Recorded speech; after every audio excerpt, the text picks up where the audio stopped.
Lockdown के बीच मजदूरों का अपने राज्यों में लौटने का सिलसिला लगातार जारी है। दिल्ली से यूपी की तरफ जाने की कोशिश में जुटे मजदूर बड़ी संख्या में गाजीपुर बॉर्डर पर जुट गए। इस दौरान मजदूरों की भारी भीड़ नजर आई और सोशल डिस्टेंसिंग का किसी ने भी ध्यान नहीं रखा।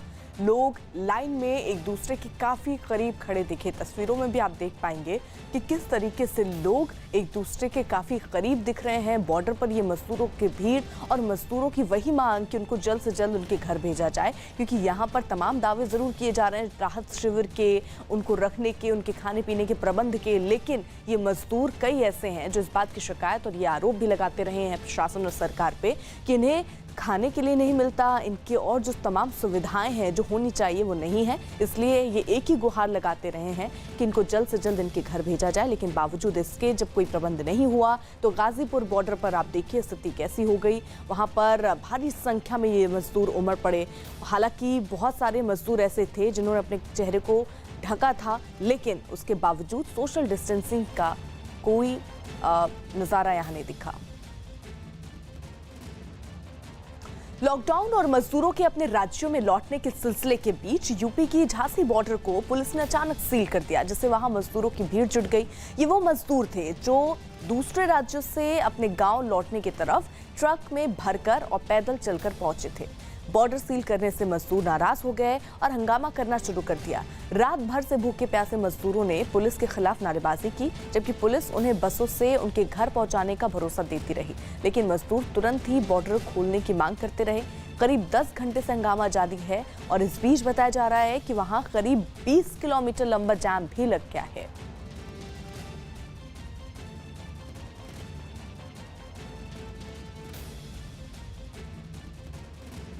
आज लॉकडाउन के तीसरे चरण का आखिरी दिन है। सूत्रों के मुताबिक कल से लागू होने वाले लॉकडाउन के चौथे चरण की सारी कवायद पूरी कर ली गई है। कल पीएम मोदी और गृह मंत्री अमित शाह की अगुवाई में 2 घंटे तक चली मैराथन बैठक में लॉकडाउन के चौथे चरण के दिशा निर्देशों को अंतिम रूप दिया गया। बताया गया कि आज लॉकडाउन के चौथे चरण के लिए दिशा निर्देश जारी किए जा सकते हैं। 2 घंटे चली बैठक में गृह मंत्री अमित शाह के साथ दूसरे वरिष्ठ अधिकारी भी मौजूद थे, जिसमें राज्यों की तरफ से मिले सुझावों पर चर्चा की गई। इसके साथ ही बैठक में प्रवासी मजदूरों की समस्याओं और उनके उपायों पर भी चर्चा की गई।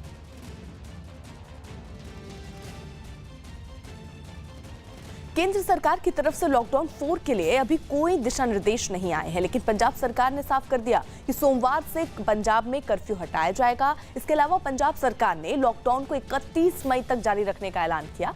हालांकि इस दौरान कुछ इलाकों में पंजाब सरकार छूट भी देने जा रही है। अमरिंदर सरकार कई इलाकों में दुकानें खोले जाने का फैसला भी करने जा रही है।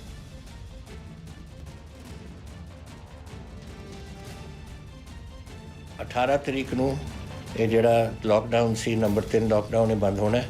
पता नहीं गवर्नमेंट ऑफ इंडिया की अनाउंस कर रही है या नहीं अनाउंस कर रही, लेकिन मैं इस गल ਨੂੰ ਅੱਗੇ ਲੈ ਕੇ ਜਾਵਾਂਗਾ।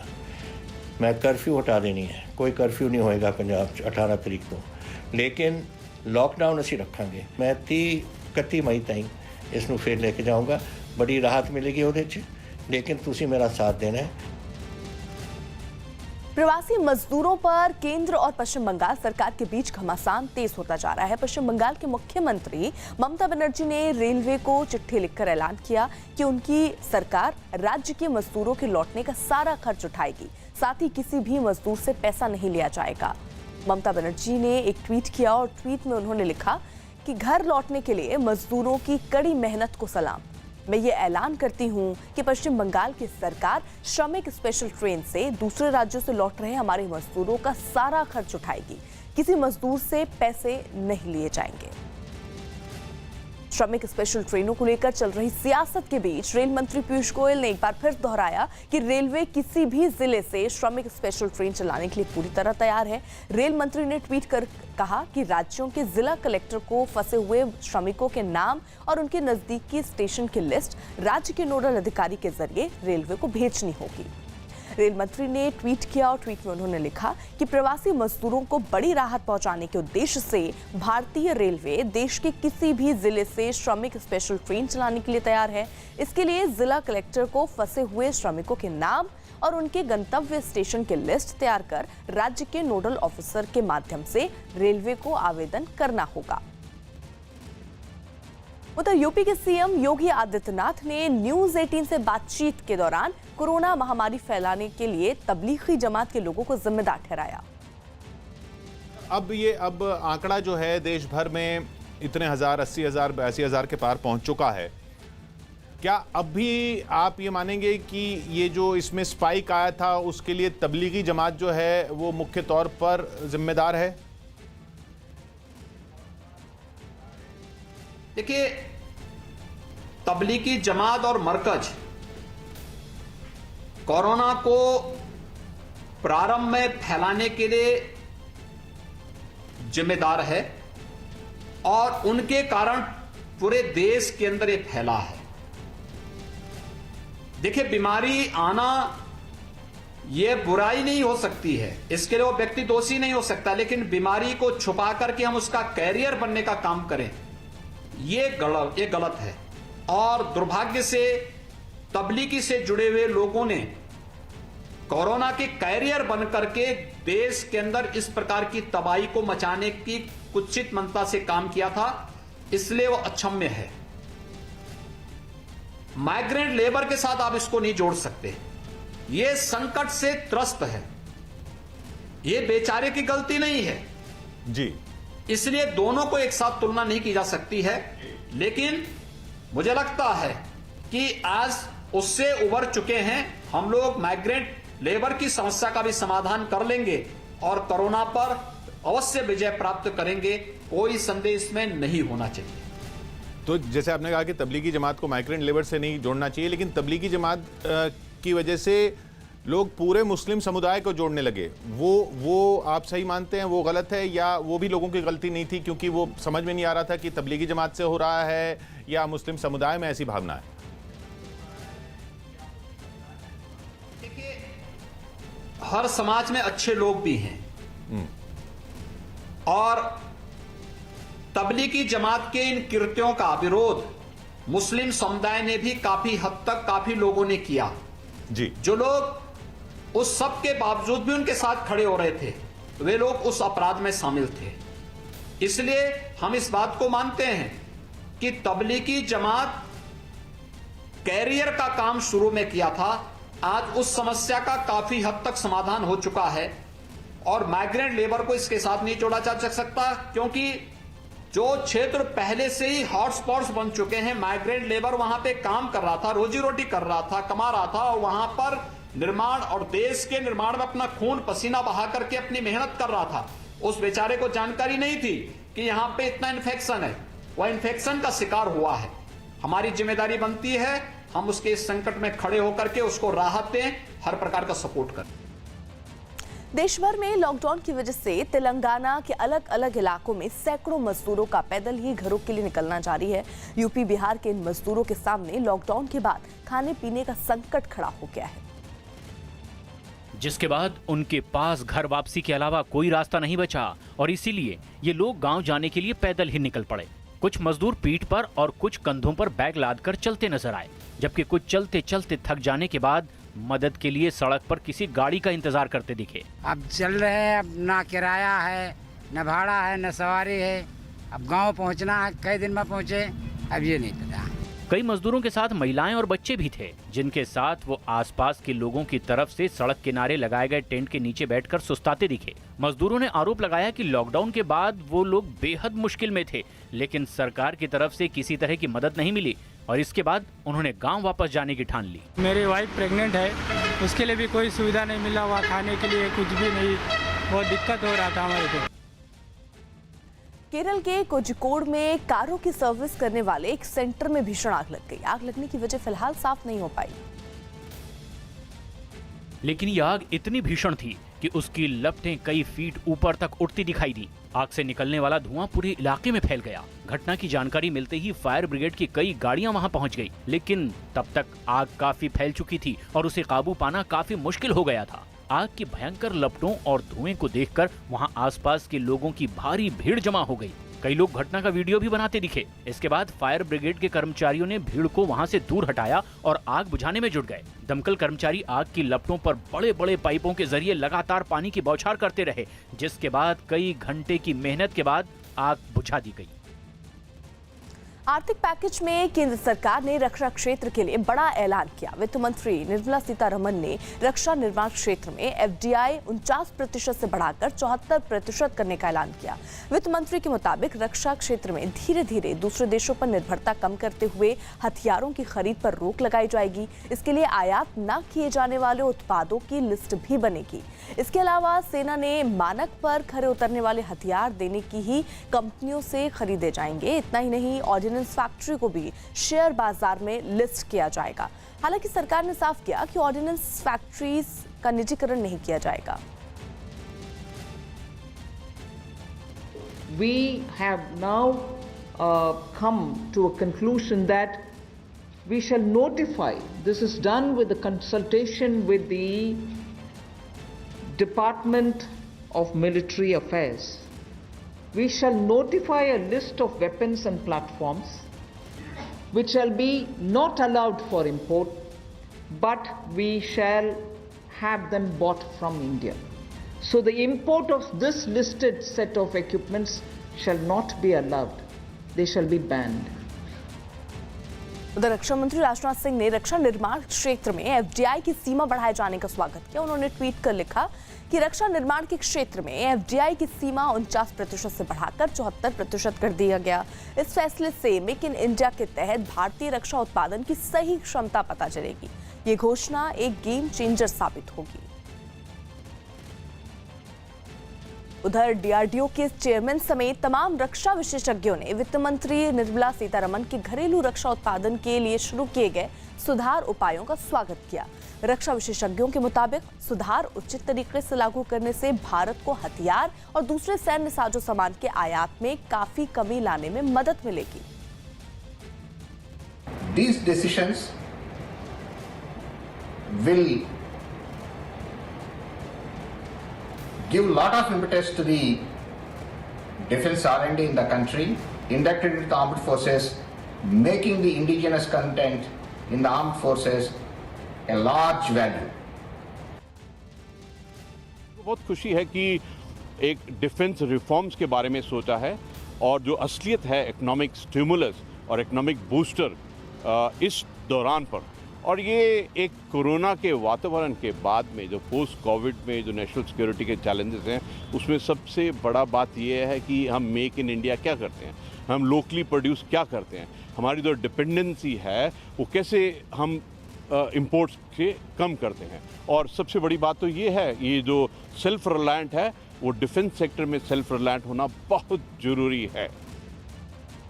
I think it's an excellent step, and these policy reforms in defense production will lead to a self-reliant India in defense manufacturing. I think this is an excellent step which has been taken after due consideration, and in the post-COVID-19 emerging world order, India has to be a major player. क्या बीमार होने पर आप homeopathy दवा खाते हैं? नहीं भी खाते, कहीं अब खाने का इरादा तो नहीं कर लिया? दावा ही कुछ ऐसा किया जा रहा है। वायरल मैसेज के मुताबिक होम्योपैथी की दवा कैम्फोरा 1M कोरोना वायरस से निजात दिला सकती है। ये दवा मशहूर उद्योगपति राजीव बजाज के हवाले से दावा किया जा रहा है। तो क्या एक छोटी सी बोतल में है कोरोना वायरस से लड़ने का नुस्खा?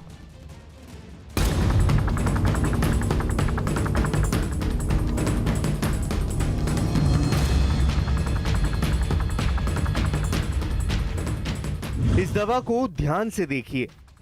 ये होम्योपैथिक दवा कैम्फोरा 1M है और इसे ही लेकर सोशल मीडिया पर यह दावा किया जा रहा है कि यह दवा आपको कोरोना वायरस से बचाएगी। कोरोना वायरस के बारे में समय बीतने के साथ जितनी नई बातें सामने आ रही हैं, उतने ही नए दावे पेश किए जा रहे हैं। ताज़ा दावा है कैम्फोरा 1M के बारे में। व्हाट्सएप पर इसी की तस्वीर फॉरवर्ड की जा रही है। ट्विटर और फेसबुक पर भी ऐसे ही दावे किए जा रहे हैं।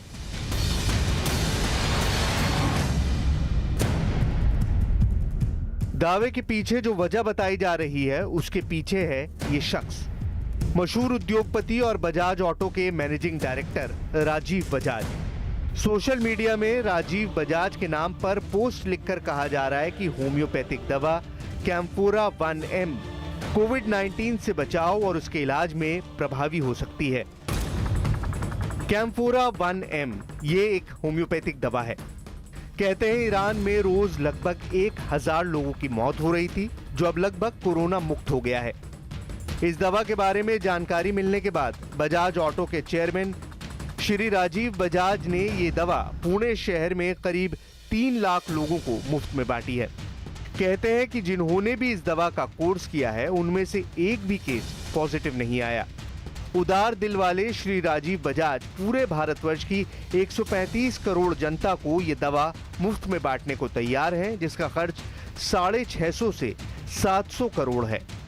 राजीव बजाज के नाम का हवाला देते हुए इस दवा का डोज भी बताया गया है। ये मैसेज इतना वायरल है कि राष्ट्रवादी कांग्रेस पार्टी की सांसद सुप्रिया सूले ने भी इसके बारे में ट्वीट किया है। बजाज ऑटो के मैनेजिंग डायरेक्टर राजीव बजाज ने कोरोना वायरस से बचाव के लिए होम्योपैथी की दवाओं के प्रयोग की बात की है। वो खुद भी योग में विश्वास करने वाले इंसान हैं और होम्योपैथी के जानकार भी हैं। सुप्रिया सुले, ये बात चली ही थी कि ये खबर भी आ गई कि महाराष्ट्र में भी राज्य पुलिस ने अपने कर्मचारियों को कैम्फोरा 1M दवा लेने को कहा है। और तो और झारखंड में सीआरपीएफ के जवानों को आर्सेनिक एल्बम और कैम्फोरा जैसी होम्योपैथिक दवाइयां पहले ही बांटी जा चुकी हैं और शायद यही वजह है कि इस दवा की मार्केट में डिमांड बढ़ गई है। खास डिमांड नहीं थी, पर अब लोग किसी रिसर्च को देखकर या कोई वीडियो वायरल हुआ है या किसी होम्योपैथ ने कुछ ऐसा कहा होगा स्पेशलिस्ट ने, जिसके कारण लोग इसकी डिमांड कर रहे हैं। तो सवाल है कि ऐसा क्या है इस दवा में जो ये अचानक से इतनी मशहूर हो गई। इस दवा का जिक्र तो आयुष मंत्रालय ने भी नहीं किया है, तो फिर इतने लोगों को ये दवा किस आधार पर दी जा रही है। इनमें भी सबसे महत्वपूर्ण सवाल, क्या ये दवा कोरोना वायरस से लड़ने में सक्षम है और क्या ये सारी बातें राजीव बजाज ने ही की है। पड़ताल की शुरुआत हमने राजीव बजाज के बयान से की। राजीव बजाज ने इंटरव्यू में उम्मीद जताई है कि होम्योपैथिक दवा कैम्फोरा 1M कोरोना के इलाज में प्रभावी हो सकती है। पुणे में करीब 3 लाख लोगों ने कैम्फोरा 1M लिया और उनमें से कोई भी ये शिकायत लेकर नहीं आया कि इस दवा को लेने के बाद उनमें कोई लक्षण आए हों।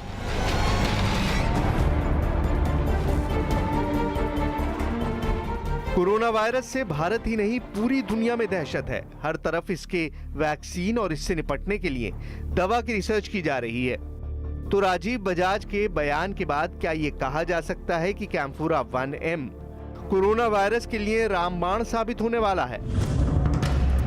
सवाल का जवाब जानने के लिए हम पहुंचे राजकीय होम्योपैथिक चिकित्सालय अलीगढ़ की डॉक्टर रश्मि शर्मा के पास, जिन्होंने हमें ये बताया कि कैम्फोरा 1M किस काम आती है।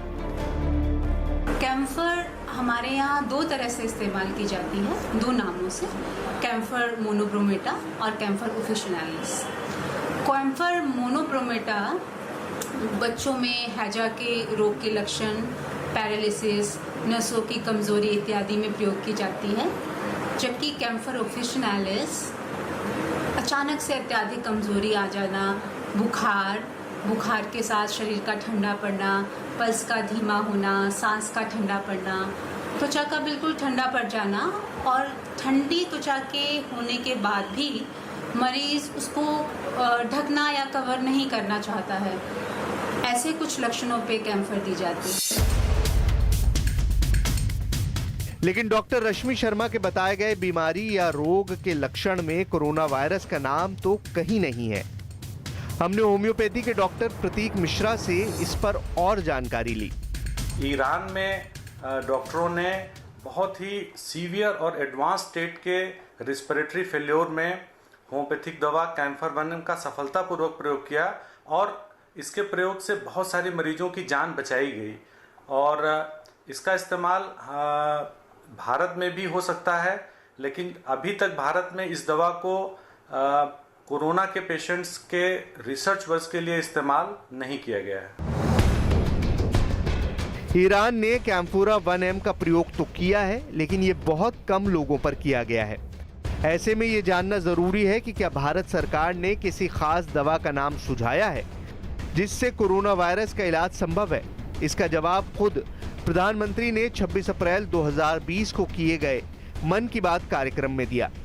कार्यक्रम में प्रधानमंत्री ने इम्यूनिटी यानी रोग प्रतिरोधक शक्ति बढ़ाने वाले उपायों की बात की थी, न कि किसी दवा के नाम का सुझाव दिया था। कोरोना की दृष्टि से आयुष मंत्रालय ने इम्यूनिटी बढ़ाने के लिए जो प्रोटोकॉल दिया था, मुझे विश्वास है कि आप लोग इसका प्रयोग जरूर कर रहे होंगे। गर्म पानी, काढ़ा और जो अन्य दिशा निर्देश आयुष मंत्रालय ने जारी किए हैं, वो आप अपनी दिनचर्या में शामिल करेंगे तो आपको बहुत लाभ होगा। आयुष मंत्रालय ने भी होम्योपैथिक दवा कैम्फोरा 1M लेने की सलाह दी है। लिहाजा न्यूज 18 की पड़ताल में ये वायरल खबर गलत साबित होती है। कैम्फोरा 1M नाम की होम्योपैथिक दवा सिर्फ आपके शरीर की प्रतिरोधक क्षमता बढ़ाती है। साथ ही कुछ मामलों के आधार पर यह निष्कर्ष नहीं निकाला जा सकता है कि यह दवा कोरोना वायरस का इलाज करने में कामयाब है।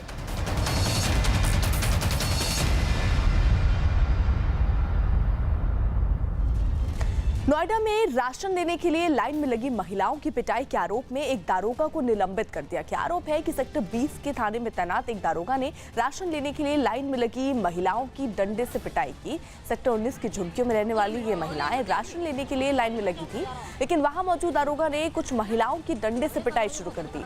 वहीं मौजूद किसी शख्स ने इस घटना का वीडियो बना लिया। वीडियो सामने आते ही दारोगा के ऊपर कार्रवाई की गई और उसे निलंबित कर दिया गया। साथ ही गौतम बुद्ध नगर के पुलिस कमिश्नर आलोक सिंह ने इस घटना की जांच के आदेश भी दिए। बना रही वीडियो देख।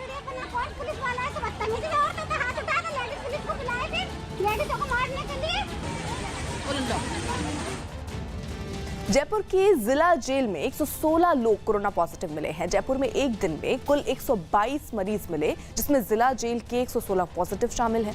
वहीं पूरे राजस्थान में 24 घंटे में कोरोना के 177 नए मरीज सामने आने के बाद वहां मरीजों की संख्या बढ़कर 5000 के करीब पहुंच चुकी है। वहीं पूरे राजस्थान में कोरोना की वजह से अब तक कुल 125 लोगों की मौत हो चुकी है।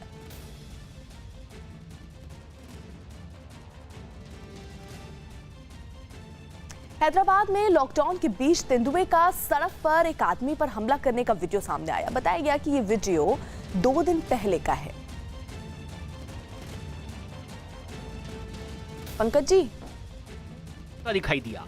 इससे कुछ देर पहले 2 आदमी एक ट्रक के पास खड़े नजर आए और इसके कुछ ही देर में वो भागने लगे, जिनमें से एक आदमी ट्रक पर चढ़ गया, जबकि दूसरा आदमी अपनी जान बचाने के लिए सामने बनी दुकानों में घुसने की कोशिश करता दिखाई दिया। लेकिन लॉकडाउन की वजह से दुकानों के शटर बंद थे, जिसके बाद वो आदमी ट्रक में चढ़ने लगा। लेकिन तभी तेंदुए ने वहां पहुंचकर आदमी के पैर पर झपट्टा मारा। हालांकि आदमी ट्रक पर चढ़ने में कामयाब रहा। इसके बाद तेंदुआ इधर उधर भागने लगा। इसी बीच वहां कई कुत्ते भी पहुंच गए जो तेंदुए पर भौंकने लगे। एक कुत्ता तो तेंदुए की पूंछ खींचता दिखा, जिसके बाद तेंदुए ने कुत्तों पर जोर से दहाड़ लगाई और सभी कुत्ते पीछे हट गए। काफी देर तक तेंदुआ वहां टहलता रहा और फिर ट्रक के नीचे जाकर घुस गया। एमपी के नरसिंहपुर में बदमाशों ने एक पुलिस टीम पर हमला कर दिया, जिसमें एक पुलिस वाला घायल हो गया। बताया गया कि पुलिस टीम इलाके में कुछ दिनों पहले हुई मारपीट की घटना के आरोपियों को पकड़ने पहुंची थी, लेकिन रास्ते में ही आरोपियों के रिश्तेदारों ने पुलिस पर हमला कर दिया। बदमाशों ने एक पुलिस वाले के सिर पर ईंट मार दी, जिससे वो बुरी तरह से घायल हो गया। हालांकि इससे पहले पुलिस ने उन पर हमला करने आए 2 लोगों को पकड़ लिया। खुद को छुड़ाने की कोशिश में बदमाशों की पुलिस वालों के साथ गुत्थम गुत्थी भी दिखाई दी। देखो तुमने खाकी पे हाथ उठा कैसे उठाओ। इसके बाद कुछ और बदमाश भी वहां पहुंच गए, जिनमें कुछ लोगों ने पुलिस वालों पर हमला कर दिया। हमले में एक पुलिसकर्मी के सिर पर काफी चोट लगी और वो जमीन पर बेसुध होकर गिर पड़ा। इसके बाद दूसरे पुलिस वाले और गांव वालों ने उसकी मदद की। हमले के बाद सभी आरोपी वहां से फरार हो गए, जिनकी तलाश पुलिस तेजी से कर रही है। हमारे आरक्षक को मारपीट की है, जिस पर जो अपराध पंजीबद्ध कर उनकी तलाश की जा रही है।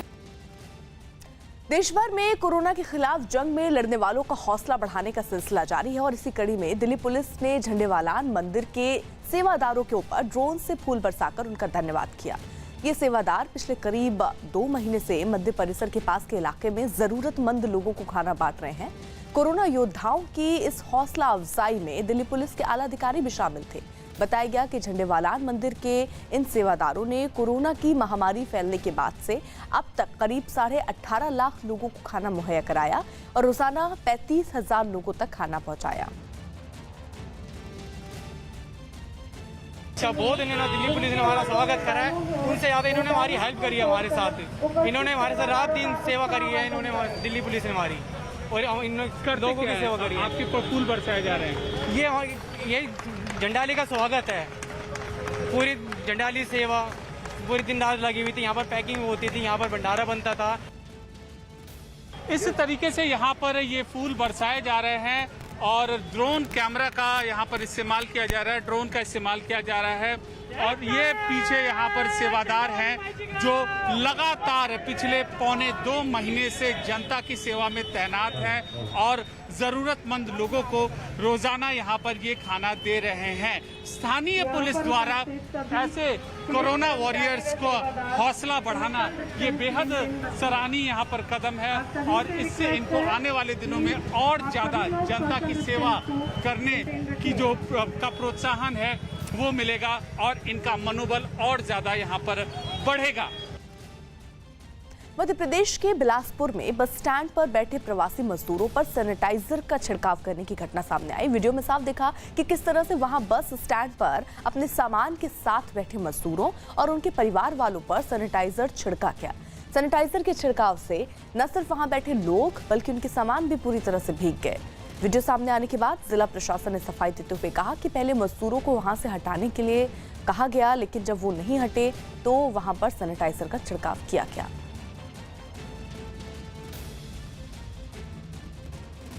पाकिस्तान में कोरोना के मरीजों की संख्या तेजी से बढ़ रही है।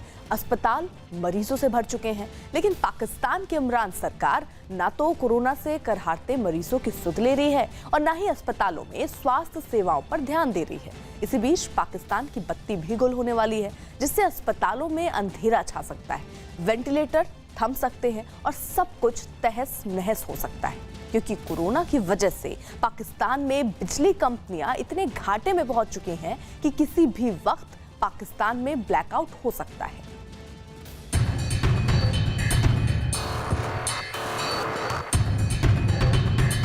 पुअर मैनेजमेंट की वजह से ना उन्होंने इस डिपार्टमेंट को सील किया, ना इन्होंने कोई स्टेप लिया। हमें मजबूरन ड्यूटीज़ करनी पड़ी, हमें आना पड़ा। कोरोना से पाकिस्तान के अस्पतालों में त्राहिमाम। हम विदाउट पीपी किट और विदाउट जो है मतलब सोल्जर को जो गोलियां और बुलेट के बगैर जो भेजी जाती है, हम उस तरह की लड़ाई लड़ रहे हैं। सड़कों पर डॉक्टर और लापता हुए इमरान खान। जिना हॉस्पिटल में कोई भी कोरोना का पेशेंट ना लेके आए, यहाँ पे कोई नहीं सुन रहा, किसी को कोई नहीं हाथ लगा रहा कोरोना के पेशेंट को। कोरोना से पाकिस्तान में अब अंधेरा होने वाला है।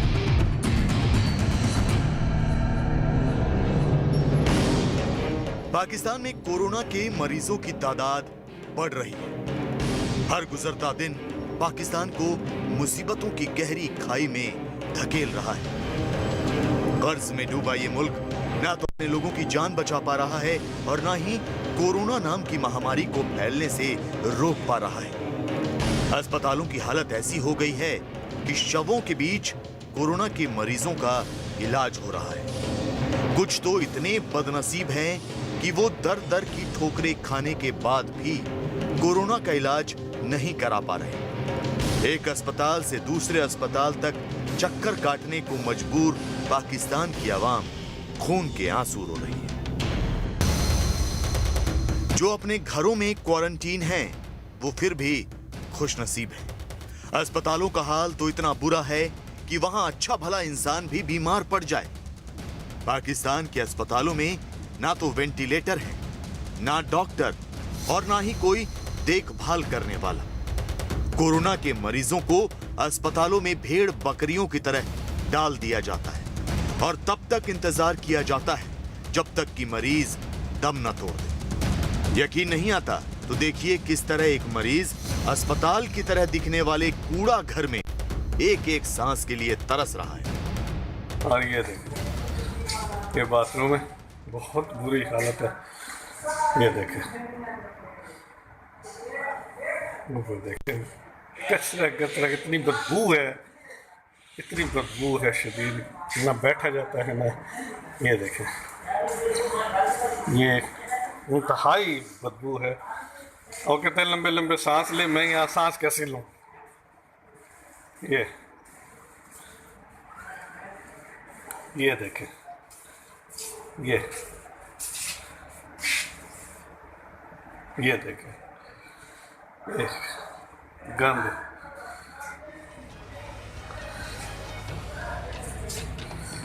बहुत ही बुरा हाल है।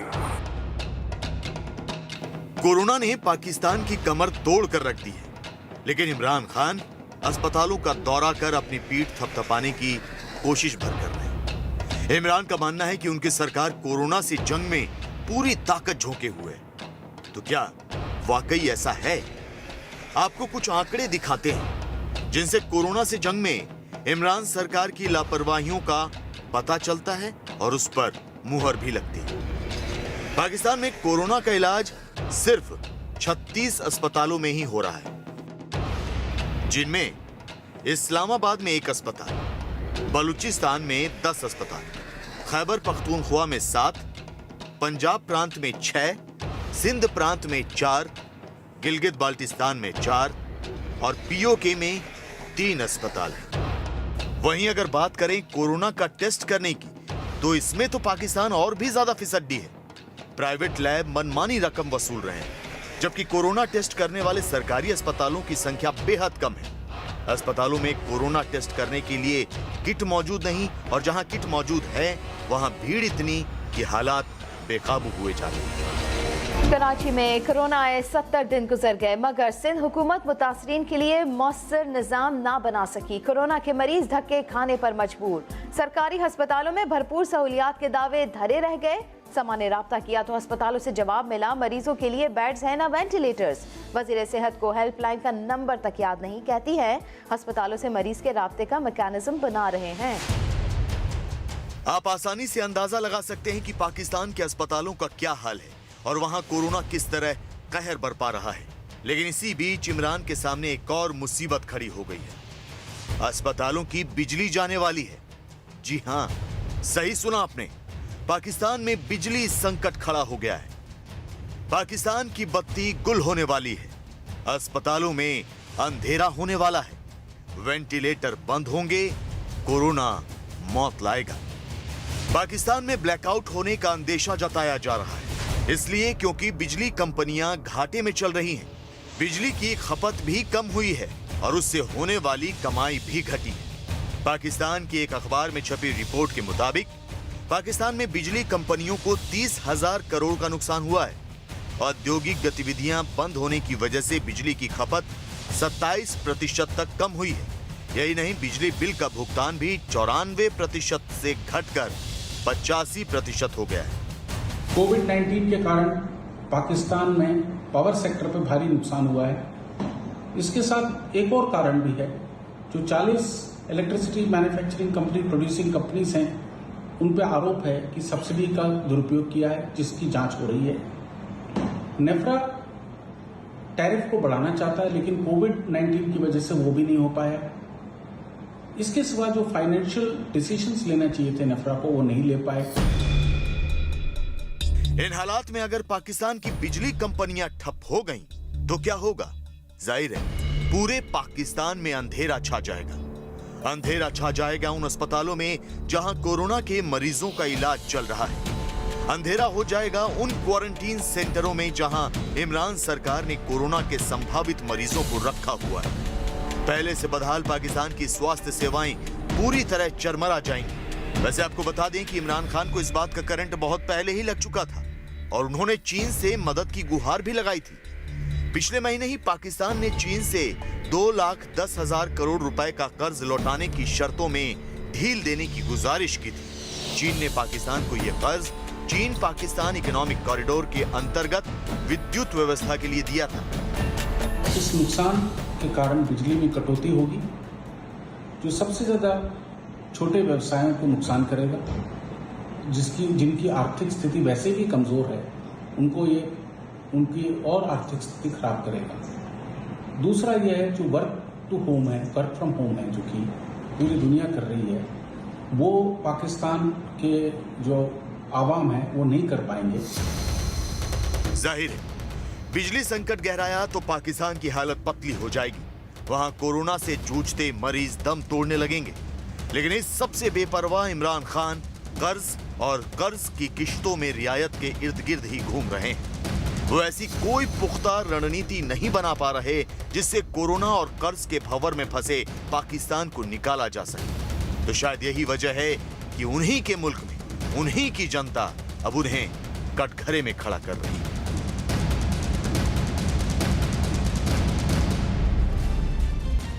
महाराष्ट्र में कोरोना के मरीजों की संख्या 30,000 के पार हो गई। वहां एक दिन में अब तक के सबसे ज्यादा 1606 नए मरीज सामने आए, जिसके बाद महाराष्ट्र में कुल मरीजों की संख्या बढ़कर 30,706 हो गई है।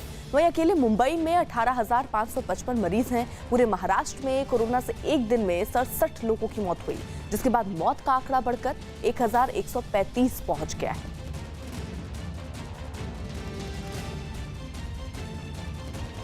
लॉकडाउन के बाद देश के अलग अलग हिस्सों से मजदूर पलायन करते दिख रहे हैं। ऐसा ही एक मंजर नजर आया महाराष्ट्र के नागपुर में, जहां साइकिल पर सवार कुछ मजदूर चले जा रहे हैं। कोरोना महामारी की वजह से बेरोजगार हुए मजदूर महाराष्ट्र के सोलापुर से उत्तर प्रदेश के अलग अलग जगहों के लिए साइकिल से निकल पड़े हैं।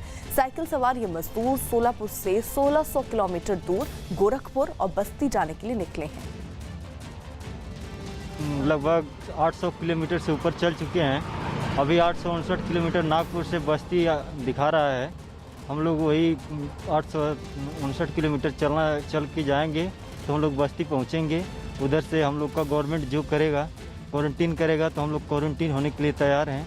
हमने पंढरपुर से साइकिल खरीद के लाई है और गांव से हम लोग पैसा मंगाए हैं। वो सेठ नहीं दे रहा है पैसा, ताला मार के रख रहा था गेट में, हम लोग को जाने नहीं दे रहा। चोरी से हम लोग आ रहे हैं भाग के। और ऐसे अब साइकिल रास्ते में पंचर हो जा रहा है, कहीं टूट जा रहा है, ऐसे आता है, कहीं मिल जाते हैं तो बनवा लेके आते हैं। 800 किलोमीटर चले हैं, साइकिल खरीदे हैं, अभी जा रहे हैं गांव अपने। कहाँ जाना है आपको? यूपी। क्यों यहाँ साइकिल से क्यों चलना पड़ा आपको? और उधर हम लोग को कोई सुविधा नहीं मिल रही थी। और कितना किलोमीटर चलना है? अभी तो 800 किलोमीटर चलना है। न्यूज 18 से बातचीत में यूपी के सीएम योगी आदित्यनाथ ने एनसीआर यानी नेशनल कैपिटल रीजन को एक यूनिट मानने से इनकार किया और कहा कि कोरोना संकट के बीच हर जिला अपने आप में एक यूनिट है। योगी जी, आप जैसे गाजियाबाद जिला है, गौतम बुद्ध नगर जिला है, ये दिल्ली के साथ जुड़े हुए हैं। यहाँ के लोग दिल्ली में काम करते हैं, दिल्ली के लोग यहाँ काम करते हैं। आपकी क्या राय है, यूपी की क्या राय है कि एनसीआर को इस कोरोना संकट में एक यूनिट मानना चाहिए, क्योंकि उनको आने जाने में फिर वो बॉर्डर आ जाता है। क्या ये बॉर्डर एनसीआर का होना चाहिए या इसमें यूपी की क्या सोच है? देखिए, मेरा ये मानना है कि एनसीआर को एक यूनिट नहीं मान सकते हम लोग। अच्छा, हमें अलग अलग छोटे छोटे यूनिट को जहां जहां जिस प्रकार का इन्फेक्शन है वहां पर उस प्रकार की व्यवस्थाएं देनी चाहिए। हम लोगों ने गौतम बुद्ध नगर को भी अलग किया है, गाजियाबाद को अलग किया है, हापुड़ को अलग किया है, मेरठ को अलग किया है, शामली को अलग किया है, बागपत को अलग किया है। ये सभी अलग अलग यूनिट में, और फिर इसमें भी हम लोगों ने हॉटस्पॉट्स चिन्हित करके रेड जोन, ऑरेंज जोन और ग्रीन जोन में वहां की व्यवस्था को भी हम लोगों ने वो किया है। कंटेनमेंट एरिया उसमें जो गाइडलाइन थी उसके अनुसार तय किया है। आवागमन में, आवश्यक सेवाओं की आवागमन में कहीं कोई समस्या नहीं, लेकिन ये नहीं हो सकता है कि कोई व्यक्ति कोविड हॉस्पिटल में काम करके और दिल्ली से गाजियाबाद आए या गाजियाबाद में कोविड हॉस्पिटल में काम करके वह दिल्ली जाए। हमें ये छूट नहीं देनी चाहिए। उसी जिले में उसकी व्यवस्था होनी चाहिए, हॉस्पिटल परमिसेस में या उसके आसपास उसकी व्यवस्था की जानी चाहिए, जिससे इन्फेक्शन को हर हाल में, मेडिकल इन्फेक्शन को, मंडी के इन्फेक्शन को या फिर किसी भी अन्य प्रकार के इन्फेक्शन को रोका जा सके। जो डॉक्टर अपने घर गाजियाबाद या गुड़गांव या नोएडा जाना चाहता है, क्या उसको जाने की इजाजत नहीं होनी चाहिए? ये कैसा भेदभाव आप फैलाना चाहते हैं? ये इसका मतलब कि अगर कोई व्यक्ति बीमार हो जाए, पॉजिटिव केस हो जाए, तो बजाय इसके कि आप उसकी मदद करें, एक मुख्यमंत्री के तौर पे, एक सरकार के मुखिया के तौर पे आप उसके खिलाफ नफरत, डर और भय फैला रहे हैं समाज में। उसको अपमानित करने का काम कर रहे हैं कि एक डॉक्टर अपने घर गाजियाबाद नहीं जा सकता। कांग्रेस के पूर्व अध्यक्ष राहुल गांधी ने दिल्ली के आश्रम इलाके में जाकर प्रवासी मजदूरों से मुलाकात की। काली पैंट और सफेद कुर्ता पहने राहुल गांधी को फुटपाथ पर बैठा देखा गया, जहां उन्होंने सुखदेव विहार फ्लाईओवर के पास प्रवासी मजदूरों से बात की। कोरोना वायरस की वजह से लगाए गए लॉकडाउन के दौरान अपने घरों की ओर वापस जा रहे प्रवासी मजदूरों के एक समूह से राहुल गांधी ने उनकी समस्याओं के बारे में पूछा। उधर केंद्रीय मंत्री आर.के. सिंह और धर्मेंद्र प्रधान ने राहुल गांधी के मजदूरों से जाकर मिलने पर निशाना साधा और उसे सिर्फ चर्चा में बने रहने के लिए उठाया गया कदम बताया। उनको 50 दिनों के बाद उपरांत याद आया कि हाँ साहब, सो माइग्रेंट लेबर भी हैं। अभी तक उनको ये याद नहीं आया था। हम लोग की सरकार, चाहे केंद्र सरकार हो चाहे राज्य सरकार, हम लोग तो उनके खाने पीने का व्यवस्था कर रहे हैं, उनके जाने के लिए ट्रेन की व्यवस्था कर रहे हैं और करेंगे। पहले 3 महीने का राशन हम लोगों ने दिया, फिर 2 महीने का राशन दिया, उनके अकाउंट में हमने पैसा दिया। ट्रेन्स की व्यवस्था कर रहे हैं और ट्रेन्स की व्यवस्था हम करेंगे। इनको अभी पॉलिटिक्स करने के लिए, एक फोटो ऑप के लिए वो जाकर के कुछ लोगों से मिलिए, ऐसे नहीं होता है। कुछ संवेदना होनी चाहिए। अच्छा हुआ राहुल गांधी जी को लॉकडाउन की लगभग 2 महीने के बाद गरीबों को सेवा करने की उनकी मन में अच्छा भावना आई। मैं उनको धन्यवाद देता हूं इस अच्छे काम के लिए। बाकी रहा उसमें वो राजनीति मन भावना से जो काम करते, राजनीतिक दृष्टि से वो काम करते, अच्छा होगा जहां जहां उन्हीं की पार्टी की सरकार है वहां जो लोग माइग्रेंट लेबर जा रहे हैं या जहां पहुंच रहे हैं, छत्तीसगढ़ हो, झारखंड हो या राजस्थान हो, वहां अगर उन सरकारों को कह के माइग्रेंट लेबर को सुव्यवस्थित ले जाने की जिम्मेवारी लेते तो और अच्छा होता। किसी नमी वाली जगह या खराब हो रहे खाने पर आपने फंगस निकलते देखा होगा। मखमली जाली जैसा दिखने वाला फंगस किसी खराब हो रहे सामान पर उग आता है। लेकिन क्या आपने किसी मॉल में फंगस का जाल देखा है? सोशल मीडिया पर कुछ तस्वीरें वायरल हैं जिसमें फंगस ने मॉल में जो बर्बादी की है वो दिख रहा है और मॉल में फंगस पैदा होने की वजह बताई जा रही है कोरोना वायरस।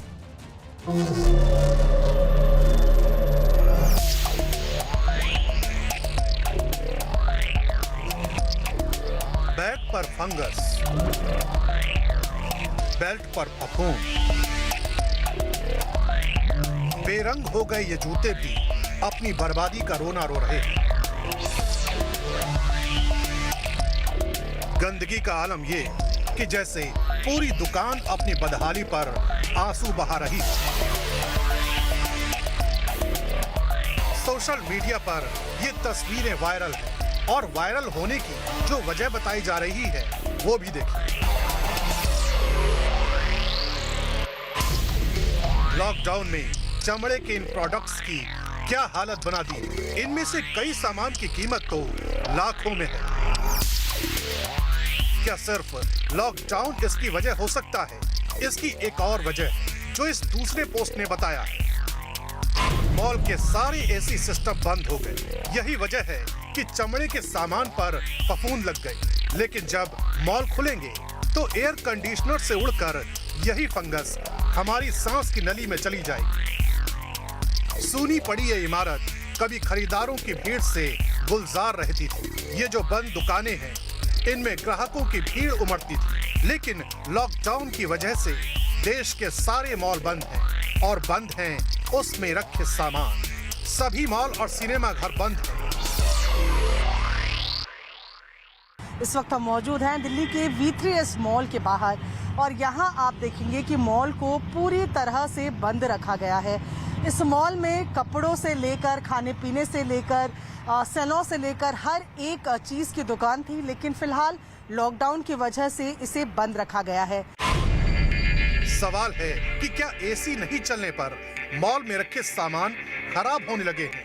दूसरा ये कि ये वायरल तस्वीरें कहाँ की हैं?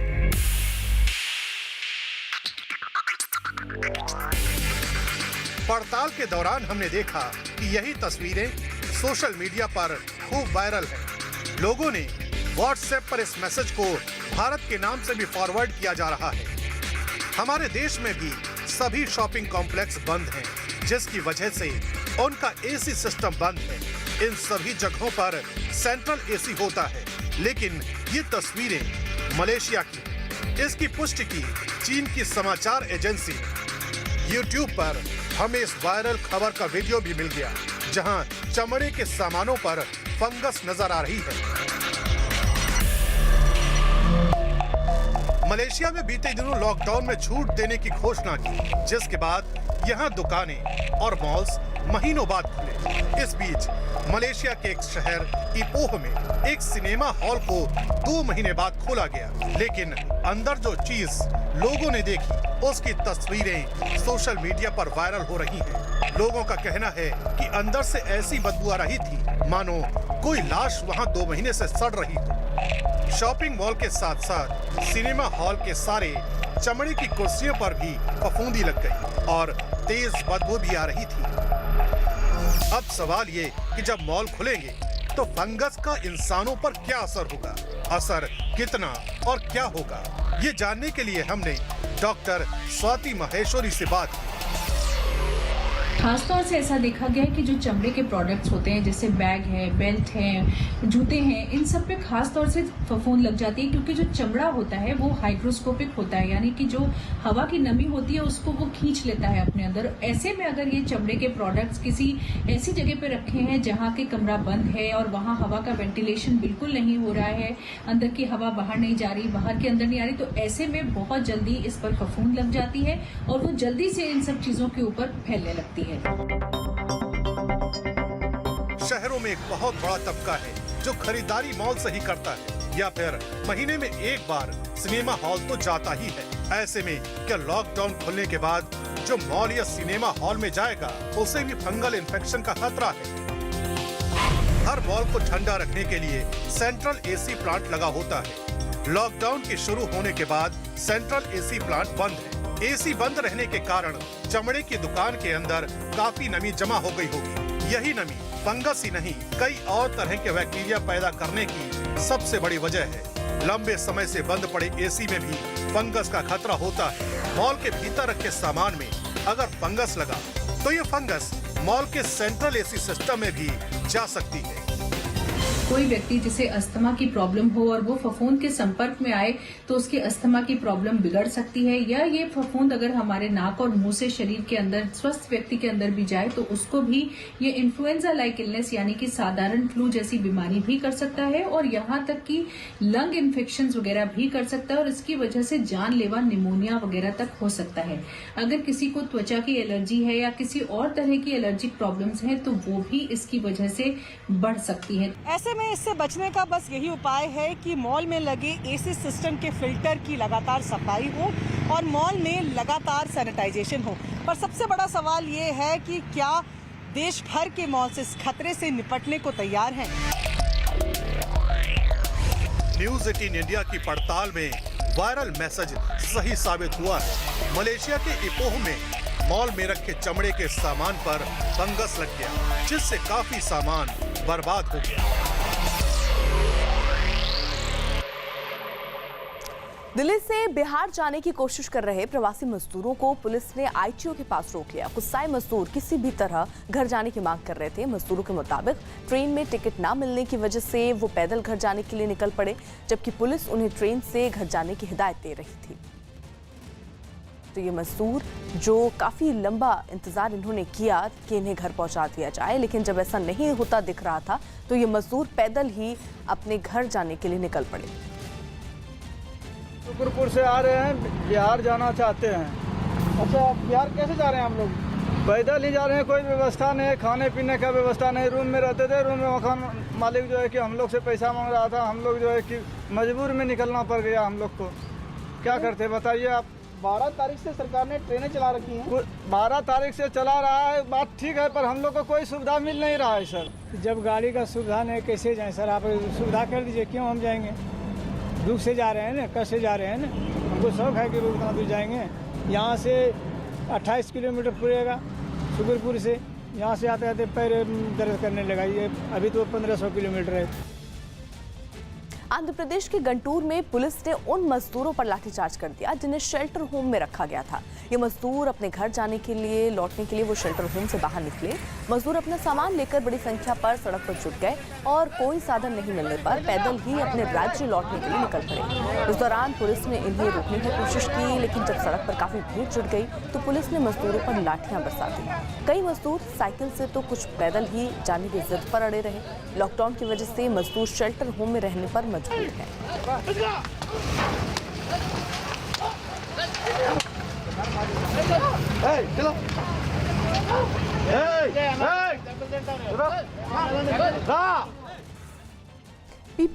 पीपीपी यानी पब्लिक प्राइवेट भागीदारी के जरिए देश के 6 और एयरपोर्ट विकसित किए जाएंगे। इसके लिए जल्द ही इन 6 एयरपोर्ट की नीलामी की जाएगी। इसके अलावा 12 एयरपोर्ट्स पर निजी उड्डयन कंपनी के निवेश से सरकार को 13,000 करोड़ मिलने की उम्मीद है।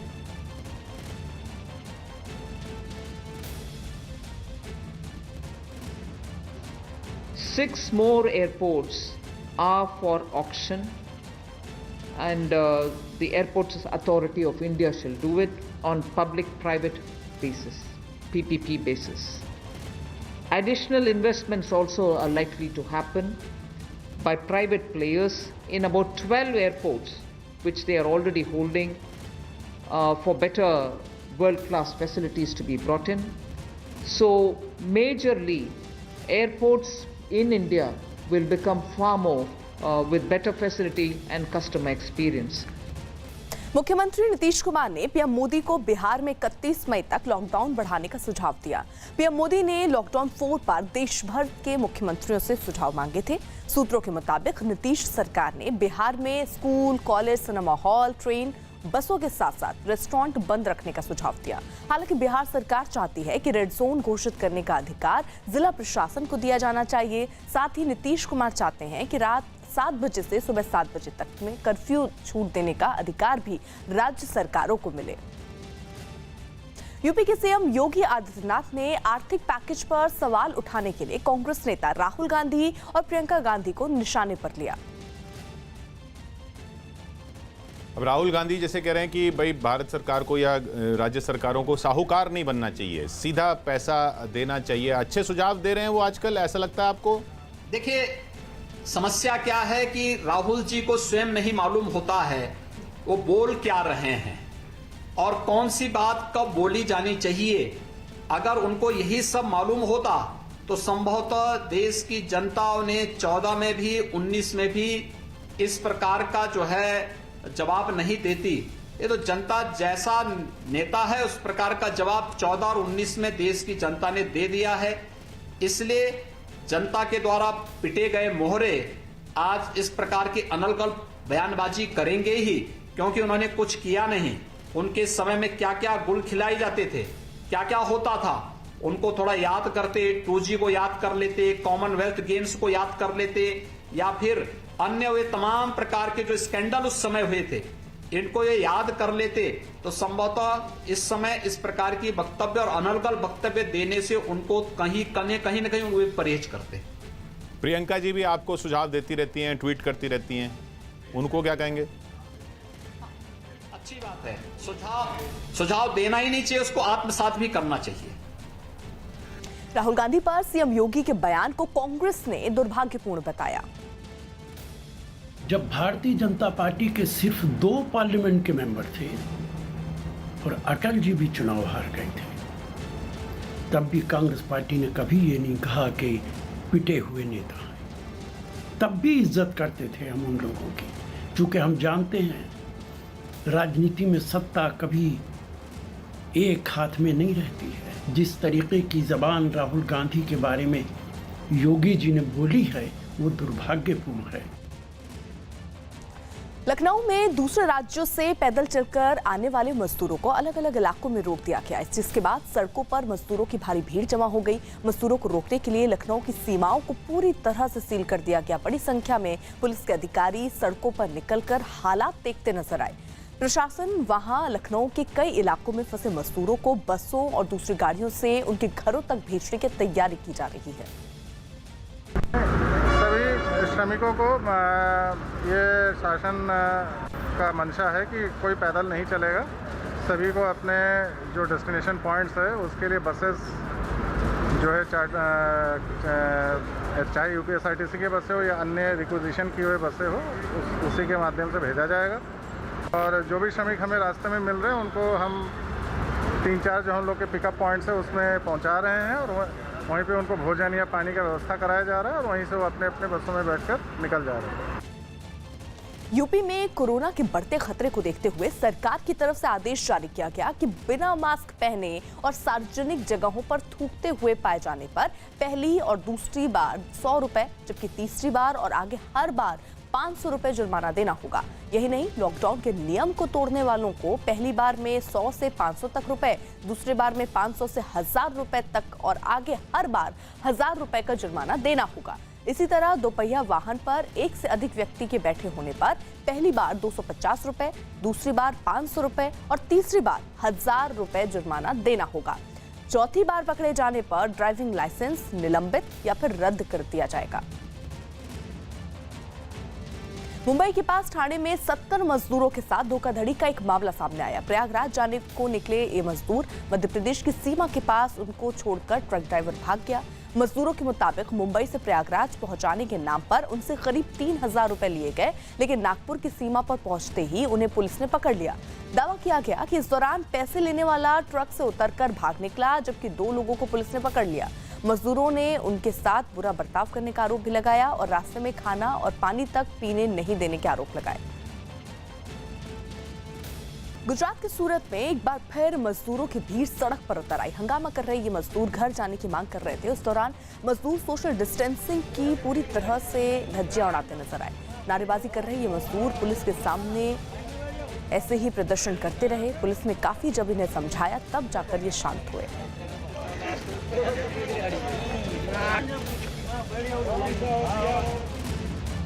छत्तीसगढ़ के जशपुर में 2 मजदूर पैदल चलकर पहुंचे। मजदूरों के मुताबिक दोनों झारखंड से घने जंगल के रास्ते रायगढ़ पहुंचे और इस बीच उन्हें नक्सली इलाके से भी गुजरना पड़ा।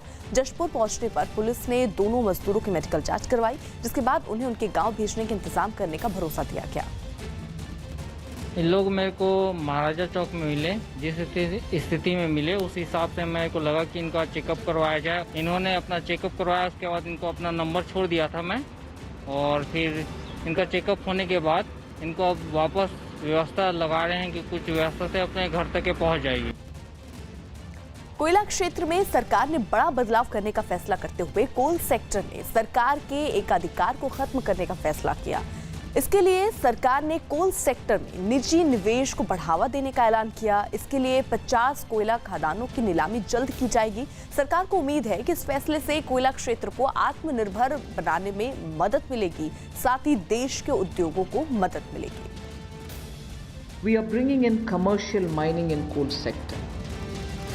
You know, coal, as all of you all know, coal is a government monopoly. That government monopoly is what is now being removed. Commercial mining of coal on a revenue sharing basis would help more coal availability and also more coal availability at market prices. So this will be far more efficient and more people can get to using it. प्रधानमंत्री नरेंद्र मोदी ने भी वित्त मंत्री निर्मला सीतारमण की तरफ से की गई घोषणाओं का स्वागत किया और ट्वीट कर लिखा कि वित्त मंत्री ने कोयला, खनिज, रक्षा, उड्डयन, अंतरिक्ष और परमाणु ऊर्जा जैसे अहम क्षेत्र के लिए कई घोषणाएं की। इस तरह के कदम और सुधार से व्यापार के क्षेत्र में अवसर बढ़ेंगे और अर्थव्यवस्था को मजबूती मिलेगी। उधर पश्चिम बंगाल में पुलिस ने पिछले 24 घंटों में बीजेपी के 4 नेताओं के खिलाफ एफआईआर दर्ज की है। हुगली हिंसा के मामले में पुलिस ने बीजेपी के पश्चिम बंगाल से सांसद अर्जुन सिंह, लॉकेट चटर्जी के साथ साथ बंगाल बीजेपी के प्रभारी कैलाश विजयवर्गीय और अमित मालवीय के खिलाफ मामले दर्ज किए। बीजेपी ने इसे ममता बनर्जी की हताशा बताया। बीजेपी का आरोप है कि राजनीतिक बदला लेने के लिए ममता बनर्जी पुलिस का इस्तेमाल कर रही हैं।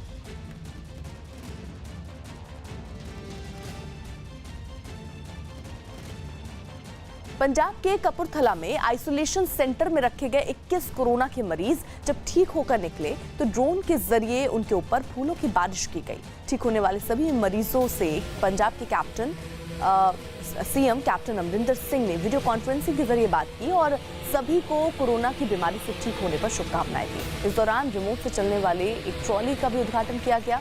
मील ऑन व्हील नाम इसको दिया गया और बताया गया कि रिमोट से चलने वाली इस ट्रॉली की मदद से कोरोना के मरीजों के ज्यादा नजदीक गए बिना उनके पास खाना पहुंचाया जा सकेगा।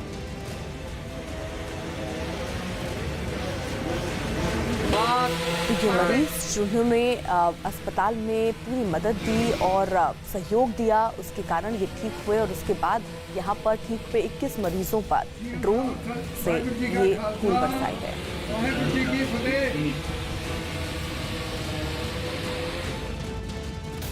और इसी बीच बड़ी खबर आ रही है जम्मू कश्मीर के पुंछ से। वहां पाकिस्तान की तरफ से सीजफायर का उल्लंघन हो रहा है। पुंछ के दलान सेक्टर में पाकिस्तानी सेना की ओर से भारतीय सेना की चौकियों को निशाना बनाकर फायरिंग की जा रही है। रिहायशी इलाकों में आपको बता दें दरअसल मोर्टार जो है वो दागे जा रहे हैं और इसी के साथ साथ भारतीय सेना जो है वो करारा जवाब भी दे रही है, लेकिन पाकिस्तान की तरफ से सीज फायर का उल्लंघन ये किया जा रहा है। आपको बता दें बड़ी खबर ये है जम्मू कश्मीर के पुंछ से। दरअसल पाकिस्तान की तरफ से सीज फायर का ये उल्लंघन पुंछ के दलान सेक्टर में पाकिस्तानी सेना की ओर से भारतीय सेना की चौकियों को निशाना बनाया जा रहा है, वहां से फायरिंग की जा रही है। रिहायशी इलाकों को भी निशाना बनाया जा रहा है, वहां पर मोर्टार दागे जा रहे हैं।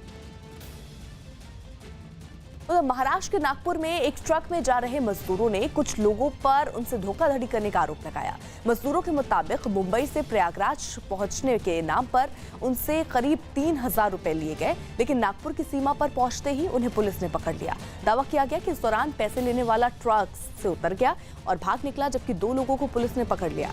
मजदूरों ने उनके साथ बुरा बर्ताव करने के आरोप भी लगाए और रास्ते में खाना और पानी तक पीने नहीं देने के आरोप लगाए। हालांकि सीमा पर मौजूद पुलिस ने सभी मजदूरों को उनके घर तक पहुंचाने का इंतजाम करने का भरोसा दिलाया।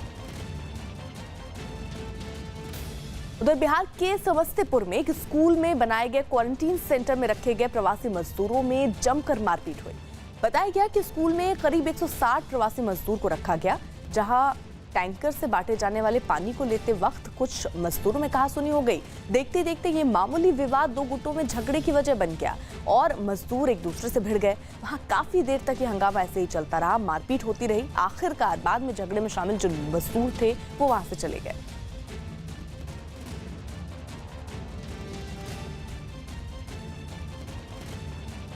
न्यूज 18 इंडिया की एक रिपोर्ट में एक महिला की पहचान पाकिस्तानी नागरिक बताई गई, जो कि गलत है। तस्वीर में दिख रही महिला और उनका परिवार जम्मू का एक सम्मानित परिवार है। इससे परिवार के सम्मान को जो ठेस पहुंची है, उसके लिए न्यूज 18 इंडिया खेद प्रकट करता है।